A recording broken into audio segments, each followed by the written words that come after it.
Hey everybody, welcome to my kitchen sink. I've rigged it up for electricity again, so you know it's a live fines cleaning episode.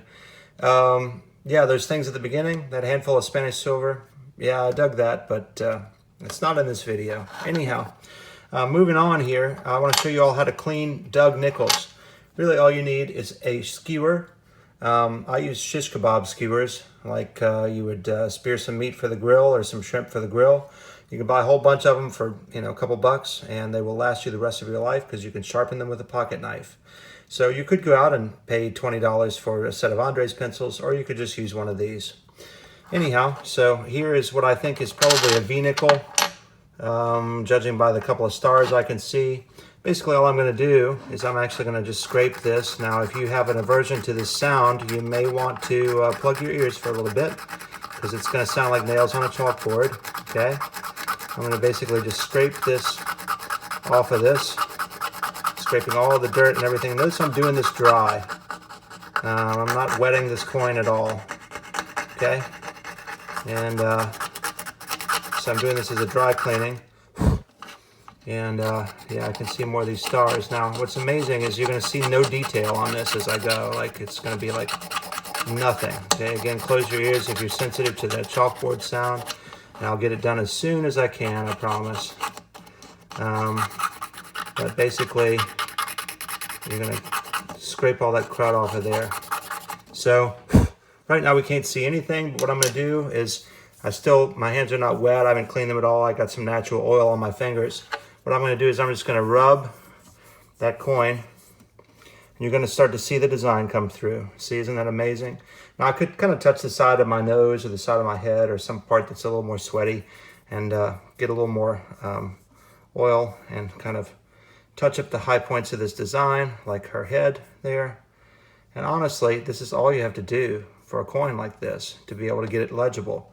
Now that's a far better result than using any sort of other method I've found. Unless you want to totally clean it and make it look like it's non-dug. And I just don't appreciate the non-dug coins. So let me try this on the back here. I think this will be a kind of a nickel cleaning episode. Some of the fines I clean wet and some of the fines I clean dry. And so nickels I definitely clean dry. I do not wet those at all, because if you wet them, they look like crap. And it's kind of weird, like it's whatever binds that patina to these coins. It looks like there's a little bit of crud here that's not going to come off, but otherwise I think it's going to be a pretty good product here. And notice again, there's not much detail at all. Then I'm going to take it, I'm going to rub that coin just the very highest points, and you can already see United is there, States is there, and there's our V right in the center. I'm just going to rub the very lightest points. Depending on how worn the coin is, you may want to do this actually just very, very lightly with your finger. And again, I'm going to kind of touch my nose or my face and get a little bit of finger oil.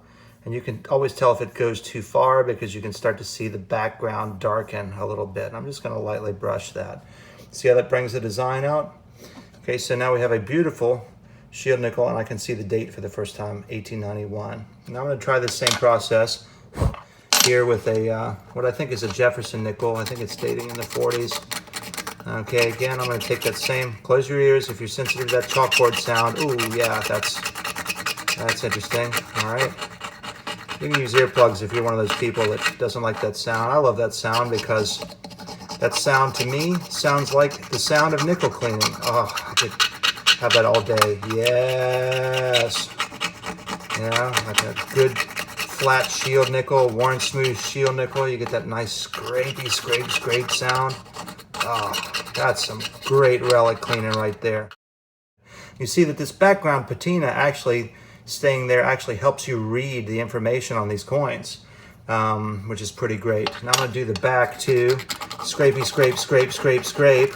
Okay. I love that sound. It's the sound of nickel cleaning. Okay. And if it's totally dry, and if you haven't wiped it with your oily finger to which actually adheres the patina to the coin, which is not what you want. You want it actually on coppers. I will say that. You want it on a copper coin.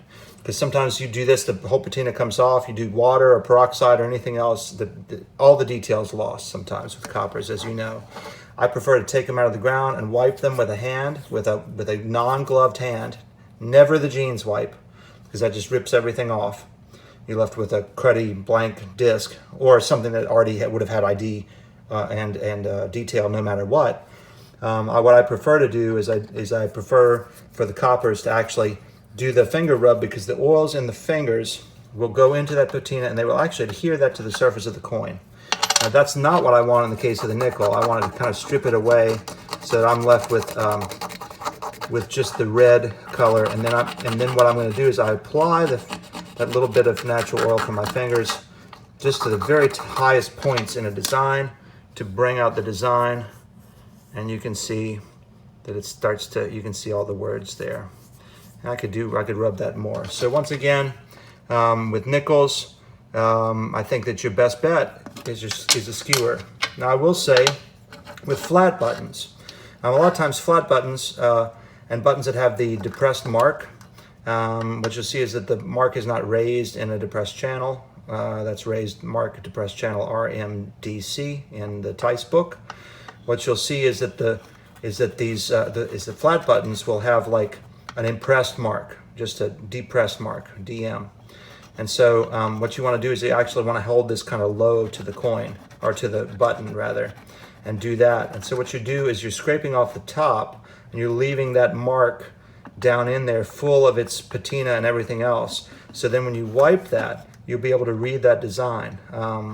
So that's very important.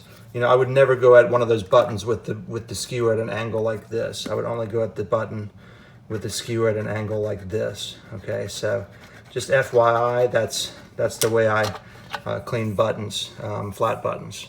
You have to watch out if it's got any silver gilding on it. You're going to want to use aluminum jelly, or gold gilding. You're probably going to want to use, well, I use actually a dot of dish soap and a brass bristled brush, but I'll more on that cleaning method later. Just wanted to tell you all about that. Now I'm going to get into some fine cleaning here a little bit with some marbles. I'll be right back.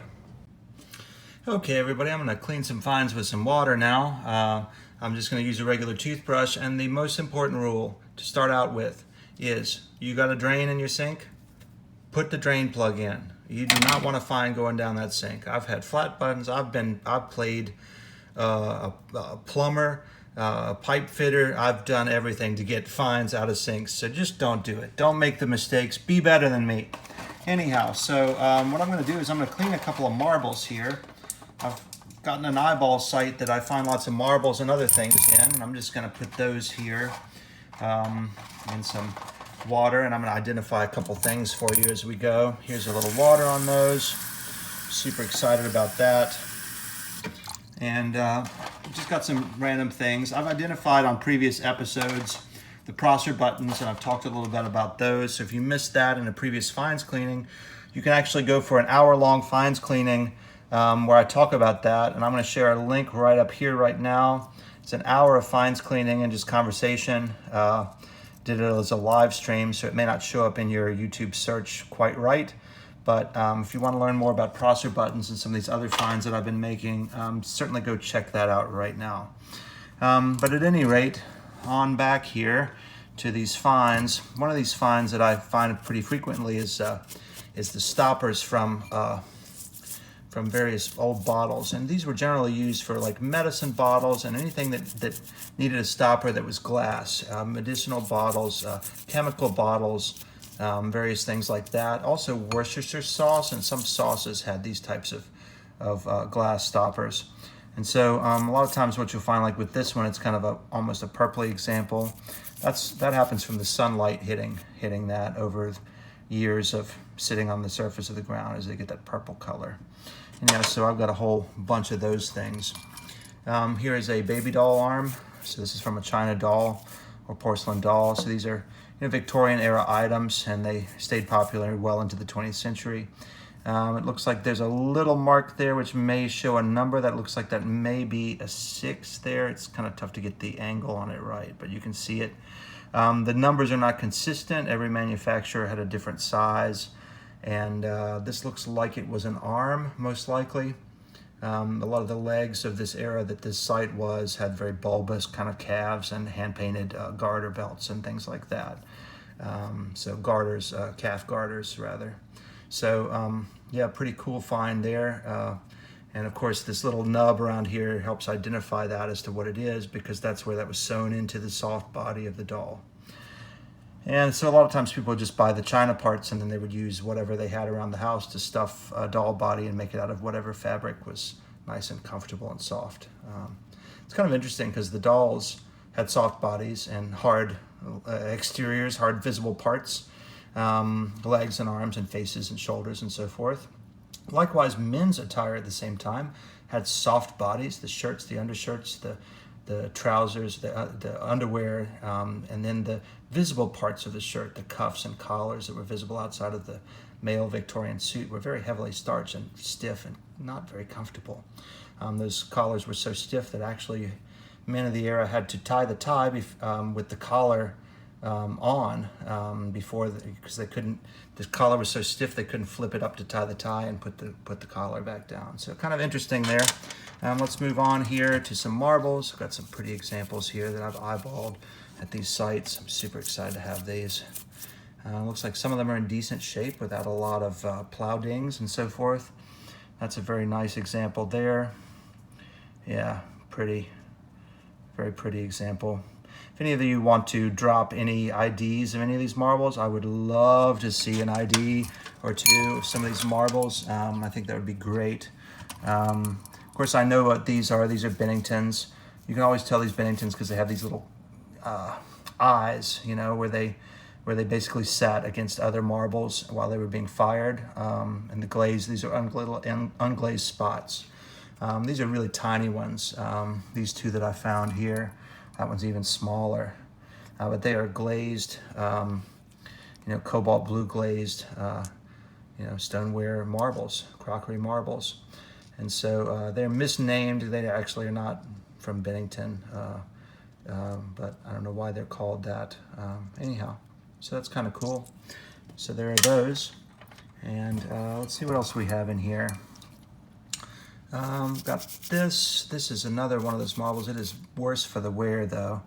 A lot of times, if I stab at these some, I can kind of get the junk out of the plow marks and so forth. But that one's not as in as good shape as the previous one is.